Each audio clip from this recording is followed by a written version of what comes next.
हिमाचल प्रदेश में वोटिंग हो चुकी है। बीजेपी कहती है रिवाज बदलेगा, विरोधी कहते हैं कि रिवाज बरकरार रहेगा। नतीजा क्या निकलेगा 8 दिसंबर को पता चलेगा। लेकिन गुजरात में अभी चुनावी समर बाकी है, लिहाजा बात गुजरात की ही करते हैं, जहां 2.5 दशक से ज्यादा वक्त से बीजेपी का कब्जा है। सवाल यह है कि बीजेपी के तरकश में ऐसा कौन सा तीर है जो बार बार और लगातार गुजरात में जीत दिलाता रहा है। ऐसा कौन सा विनिंग फॉर्मूला है जिससे बीजेपी गुजरात में पंचायत चुनावों से लेकर विधानसभा चुनाव तक कॉन्फिडेंट नजर आती है। जवाब है बीजेपी की 82 लाख आर्मी, 100% समर्पित पन्ना प्रमुखों की ऐसी फौज जो पार्टी को जीत दिलाने के लिए रात दिन एक कर देते हैं। क्या करते हैं बीजेपी के पन्ना प्रमुख? बीजेपी की पन्ना समितियों का वर्किंग मॉडल क्या है? इस बार भी बीजेपी को पन्ना समितियों से इतनी उम्मीद क्यों है? हर सवाल का जवाब इस रिपोर्ट में आपको मिलेगा।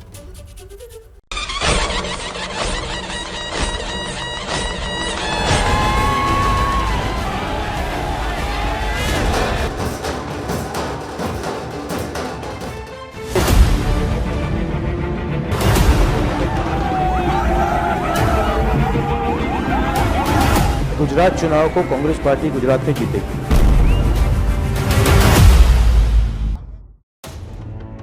अरब सागर के किनारों से लेकर कच्छ के रेगिस्तान तक, राजकोट के रास्तों से सूरत की सड़कों तक वादों की किश्त है।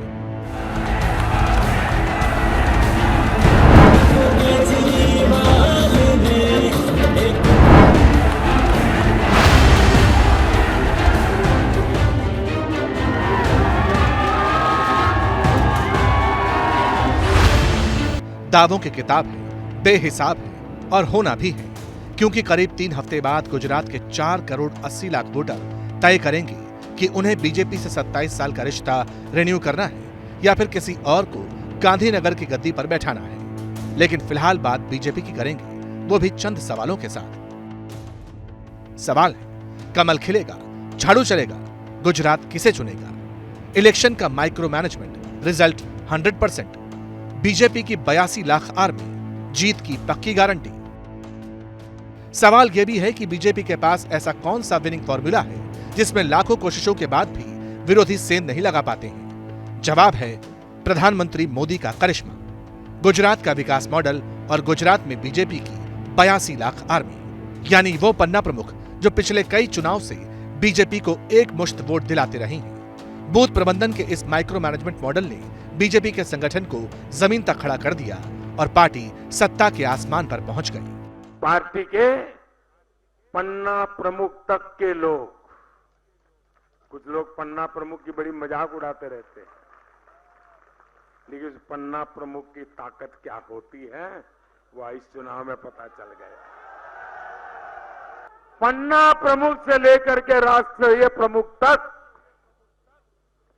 इन लक्षावधि कार्यकर्ताओं को, उनके परिश्रम को, उनकी प्रतिबद्धता को एक बार हृदय से बहुत बहुत अभिनंदन करता हूं। प्रधानमंत्री ने जो कहा वही सच्चाई है। आखिर गुजरात में बीजेपी का यह बूथ माइक्रो मैनेजमेंट कैसे काम करता है, ये भी जान लीजिए। आमतौर पर वोटर लिस्ट के एक पन्ने में एक तरफ 30 वोटरों के नाम होते हैं। पन्ना प्रमुख के जिम्मे वोटर लिस्ट में दर्ज सभी वोटरों से संपर्क करने और उन्हें पार्टी के लिए वोटिंग को मनाने की जिम्मेदारी होती है। गुजरात में बीजेपी के 82 लाख पन्ना प्रमुख हैं। गुजरात में 4 करोड़ 80 लाख वोटर हैं, यानी एक तरह से बीजेपी गुजरात के हर वोटर तक संपर्क साधती है। मेरे सामने जो दृश्य दिखाई देता है वो जय भारतीय जनता पार्टी का दृश्य। जिस पार्टी के पास मतदाता सूची के हर पेज पर पन्ना प्रमुख हो, इस पार्टी को कोई नहीं हरा सकता। और एक कागजी बात नहीं है। मैं चाहता हूं कि पूरा देश देखे। आप सभी लोग अपना अपना पन्ना लेकर आए हो क्या भाई? जरा बोलो, आए हो? तो मैं मीडिया को निवेदन करना चाहता हूं, मेरे चेहरे की जगह हमारे पन्ना प्रमुख के पन्ने दिखाए। सभी लोग अपना पन्ना ऊपर करिए, सभी लोग अपना पन्ना ऊपर करिए। ये ताकत है भारतीय जनता पार्टी के संगठन की, ये ताकत है नरेंद्र मोदी के नेतृत्व की। एक पेज में 7 से 8 मकान होते हैं। 7 से 8 मकान में से एक एक मेंबर गिनो तो 5 मेंबर 5 मकान से आते थे, यानी कि हर परिवार से एक मेंबर तो नहीं, लेकिन ज्यादातर परिवार को कवर कर लेती है पन्ना समिति। इसलिए कि 5 परिवार को उन्होंने कवर किया। 5 परिवार एक पन्ने से आए, यानी कि एक विधानसभा में देखा जाए तो 40 से लेकर 45 हजार तक की संख्या में पन्ना समिति मेंबर बनते हैं। जो 5 मेंबर होते हैं उसमें एक पन्ना प्रमुख भी होता है। सीआर पाटिल ने 2019 लोकसभा चुनाव के दौरान अपने संसदीय क्षेत्र नवसारी में पन्ना समिति का सिस्टम शुरू किया। इसके जरिए बिना किसी रैली या पोस्टर के पाटिल का प्रचार और पहुंच घर घर तक हो गई। नतीजा ये हुआ कि पाटिल 6,90,000 रिकॉर्ड वोटों से जीते। गुजरात बीजेपी का अध्यक्ष बनने के बाद पाटिल ने इसे राज्य में विस्तार दिया।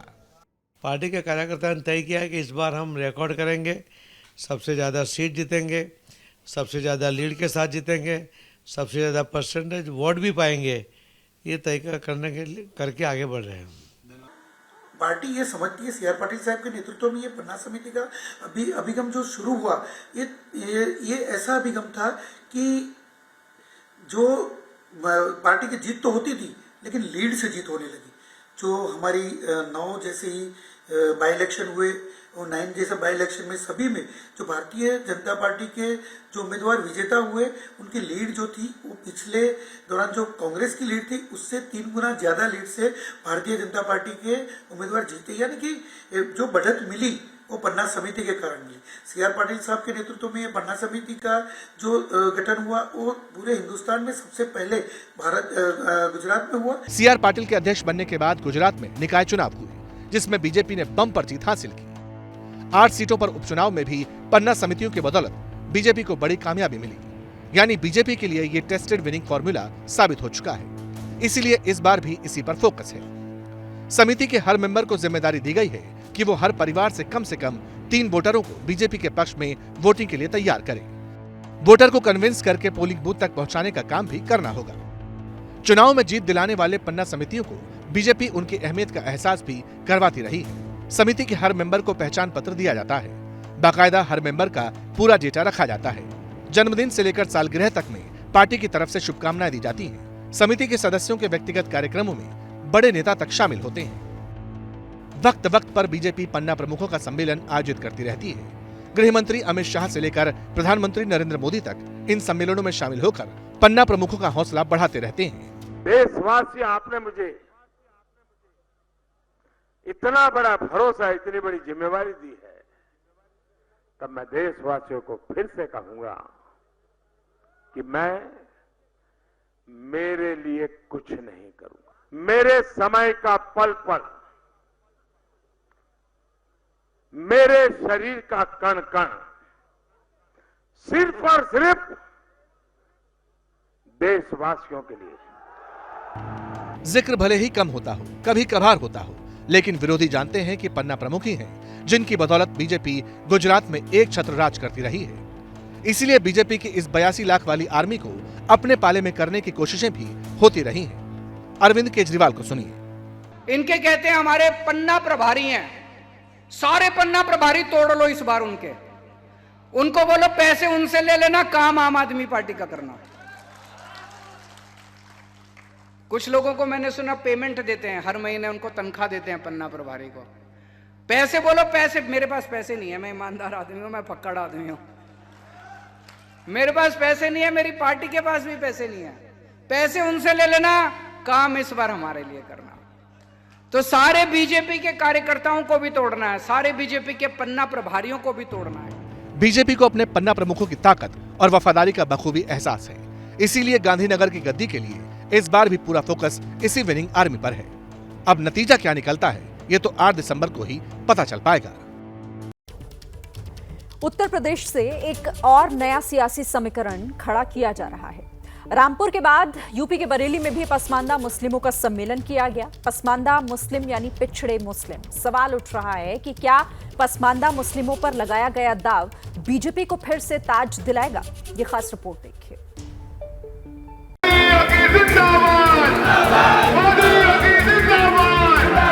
ये है वो नारे जो आने वाले चुनाव में बड़ा खेल कर सकते हैं। तस्वीरें हैं बरेली के पसमानदा मुस्लिमों के सम्मेलन की, जहां मंच से योगी मोदी जिंदाबाद के नारे लग रहे हैं। इस सम्मेलन में जिले भर से हजारों पिछड़े मुस्लिम समुदाय के लोग शामिल हुए। सबसे बड़ी तादाद उत्तर प्रदेश के अंदर जो लाभार्थियों की है वो पसमानदा समाज की है, लगभग 30% की हिस्सेदारी योजनाओं में। तो ऐसे में फर्ज बनता है कि उनसे संपर्क किया जाए, उनसे मिला जाए, क्योंकि जो आज मुसलमानों का डर निकला है, उनको योजनाओं में लाभ मिला है। योजनाओं का लाभ मिलने के बाद आज उनका रुख भारतीय जनता पार्टी की ओर है। दरअसल पीएम ने पसमानदा मुस्लिमों को साथ जोड़ने की बात कही थी। इसी कड़ी में पसमानदा मुस्लिम यानी पिछड़े मुस्लिमों के करीब आने का बीजेपी प्रयास कर रही है। पीएम नरेंद्र मोदी को धन्यवाद देने के लिए ही बरेली में नेहरू युवा केंद्र पर राष्ट्रीय मुस्लिम पसमानदा महासम्मेलन का आयोजन किया गया था, जिसमें सबका साथ सबका विकास के नारे की गूंज सुनाई दी। मुसलमान बीजेपी के ही साथ है, कोई भेदभाव की सरकार नहीं है। ये सब जो है सबको एक साथ एक संगठन में लेके चलने वाली सरकार है। क्या उम्मीदें हैं आपकी बीजेपी से? मोदी को जिताना है। जैसे बच्चों को करते हैं, बच्चों के साथ फीस देते हैं, लड़कियों के साथ, औरतों के साथ इतनी हेल्प करते हैं, हमें ये बहुत पसंद है। सम्मेलन के जरिए बताया गया कि केंद्र सरकार और योगी सरकार पिछड़े मुस्लिमों के हितों का कार्य कर रही है। भारतीय जनता पार्टी आपको वफादार मानकर, आपको अपने साथ जोड़कर माननीय मोदी जी ने यही आह्वान किया कि मुस्लिम समाज के वंचित लोगों को, जिनको नागरिक सुविधाएं नहीं मिली है, जिनको घर बैठे न्याय नहीं मिला है, उसको घर बैठे न्याय देने के लिए हमारे कार्यकर्ता आपके दरवाजे तक जाए और आपका दरवाजा खटखटाकर आपको सम्मान के साथ पार्टी से जोड़ने का काम करें। कि ये रैलियां हिंदुस्तान की जड़ों को मजबूत करने में बहुत बड़ा काम करने लगी। दरअसल रामपुर की रैली के बाद ओवैसी ने बीजेपी की कोशिश पर हमला बोला था। इसका भी जवाब बरेली में दिया गया। पसमानदा मुसलमानों से देश के प्रधानमंत्री मोदी की बड़ी मोहब्बत है, तो सुप्रीम कोर्ट में आपने क्या लिख कर दिया सुप्रीम कोर्ट को कि दलित मुसलमान और दलित ईसाई के बारे में क्या आपने एफिडेविट दिया? दलित मुसलमानों के बारे में कहा ये पसमानदा मुसलमान है। ओवैसी जी से ये पूछना चाहिए कि उन्होंने मुस्लिम समाज की तरक्की के लिए क्या किया है। केवल मुस्लिम समाज के अच्छाई बोल देने से कुछ नहीं होगा। धरातल पे उन्होंने कभी कोई मुस्लिम समाज की तरक्की के लिए कोई काम नहीं किया है। आज उत्तर प्रदेश में योगी सरकार और देश में मोदी सरकार, चाहे हमारी शिक्षा हो, चाहे सुरक्षा हो, चाहे हमारे मुस्लिम नौजवानों की अच्छी तरीके से उनको नौकरी से जोड़ने का काम हो, हर काम भारतीय जनता पार्टी ने और मोदी जी और योगी जी ने किया है। इस रैली में यूपी के कई जिलों से पसमानदा मुस्लिम पहुंचे थे। इनमें वो लोग भी शामिल हैं जिन्होंने योगी सरकार या केंद्र सरकार की योजनाओं का लाभ लिया। जानकार मान रहे हैं कि बीजेपी पसमानदा की रैलियों से मुस्लिम समाज को संदेश दे रही है। भारतीय जनता पार्टी अगर यह सोचती है कि वो पसमानदा मुसलमानों का फिरका अलग खड़ा कर लेगी, बहुत मुश्किल बात है, क्योंकि भारत में आज़ादी के बाद से अब तक जो वोट देने का पैटर्न है वो बहुसंख्यक और अल्पसंख्यक का पैटर्न है। वो माइनॉरिटी का एक तरह का अपना जमावड़ा है जिसके आधार पर वो लोग वोट देते हैं, फैसले करते हैं। दूसरा कि भारतीय जनता पार्टी को अगर पसमानदा मुसलमानों या मुसलमानों के किसी हिस्से का वोट चाहिए तो उसे अपना लीडर नरेंद्र मोदी को बदलना होगा। विपक्षी पसमानदा सम्मेलनों में लोगों की तादाद पर सवाल उठा रहे हैं, लेकिन जानकार मानते हैं कि इससे बीजेपी को कई मोर्चे पर फायदा मिल सकता है। इसलिए एक के बाद एक पसमानदा सम्मेलन कर पिछड़े मुस्लिमों तक पहुंचने की कोशिश की जा रही है।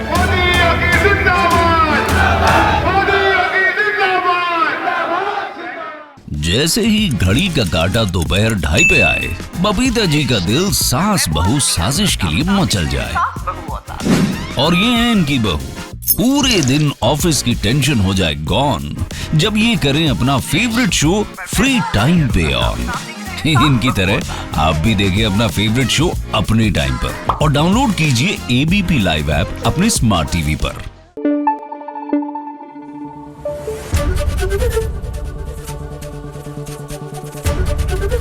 एबीपी न्यूज आपको रखे आगे।